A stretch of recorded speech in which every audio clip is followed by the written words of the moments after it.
You're listening to the Amazing Facts Daily Devotional. Today's topic, Samuel, dedicated to God, Part 1. Dedicated to the Lord even before he was conceived, the prophet Samuel was, as a child, brought to the temple to serve for the rest of his life. He was a miracle for his barren mother, Hannah, who had prayed desperately to God for him.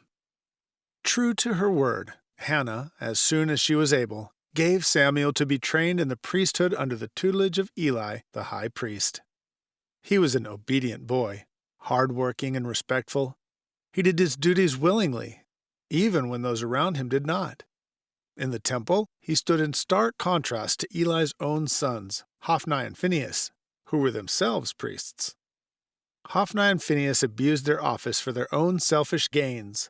They were corrupt, licentious, and blasphemous. 1 Samuel 2:12-16 and verse 22. Therefore the sins of the young men was very great before the Lord. Verse 17. It must have been difficult for Hannah and Elkanah, her husband, to let another raise their son. The behavior of Eli's sons was well known throughout the land. It would not have been unreasonable for Samuel's parents to fear that their own son could likely suffer from the same parenting. Samuel was the youngest. It would have been natural for him to look up to the sons of the high priest, to adopt their ways and character. And Hannah and Elkanah did not see Samuel but once a year at the yearly sacrifice, verse 19. While Hannah took the care to visit her firstborn, no doubt imparting to him all the guidance she could, what was one day compared to years of daily exposure to such wickedness?